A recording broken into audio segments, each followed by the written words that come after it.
members of parliament, distinguished guests, and everyone who's come together in Odessa today.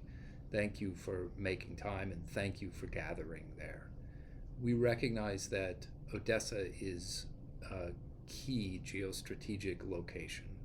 The Black Sea is an economic powerhouse. It supplies food and energy to the world.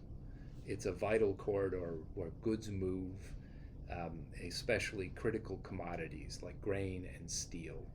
And for a millennia, the Black Sea has been a home of human development, and it's a place of unique cultural heritage. I'm especially jealous of all of you because you're meeting in Odessa. I visited Odessa last in November of 2022, when it was just beginning to emerge from the first attacks that Russia brought to bear on it. I keep in my office a photograph of the statue of the Duc de Richelieu at the top of the steps. It's covered with sandbags, except for the hand that I like to think is pointing the way forward for Odessa and for Ukraine against Russia's attacks. So Russia tried to stop Odessa from working. It tried to stop Ukraine from exporting its goods. It did that with warships and mines across trade routes. It was the first naval blockade in this region in the 21st century.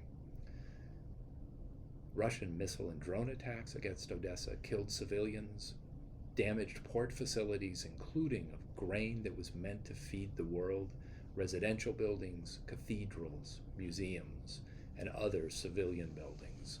The Opera House itself was threatened, a cultural treasure that the whole world regards as a marvel.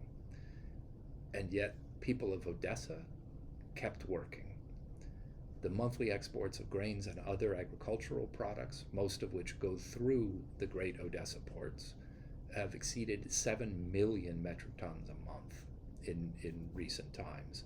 This is critical economic opportunity for Ukrainian farmers, as well as for the economic centers in Ukraine that will give the Ukrainian people hope and know that Ukraine can thrive even while this war goes on. Now, the success in 2022, and then especially again when Ukraine freed its trading routes in 2023, has brought global wheat prices down by more than 40%. This makes the difference between life and death for people around the world who live with food insecurity. So Russia's weaponized food and tried to keep other commodities off the market. Ukraine and its partners work together to get grain out, to get key commodities to people who need them in the global markets, especially in the global south. And it's that solidarity that we want to celebrate here today and make possible.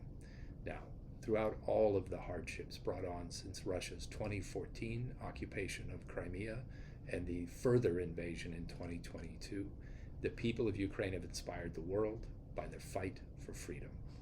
Ukraine stymied the Russian military's attempt to seize Odessa.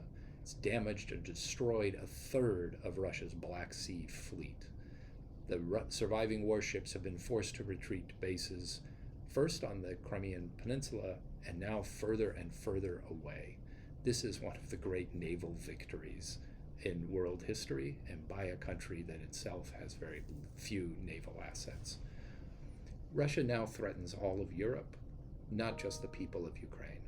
Threatens the prosperity and well-being of all Black Sea nations, which now contend with mines, movements of people, incursions into their sovereign waters, and more. We are proud of the way that the United States has been able to work with Ukraine and with your neighbors, Moldova, Romania, Bulgaria, Georgia, and Turkey, to see that the Black Sea region remains available for people to trade and to develop their lives. We want a region that is secure, prosperous, connected, and free from economic coercion and threats to the territorial integrity of the countries.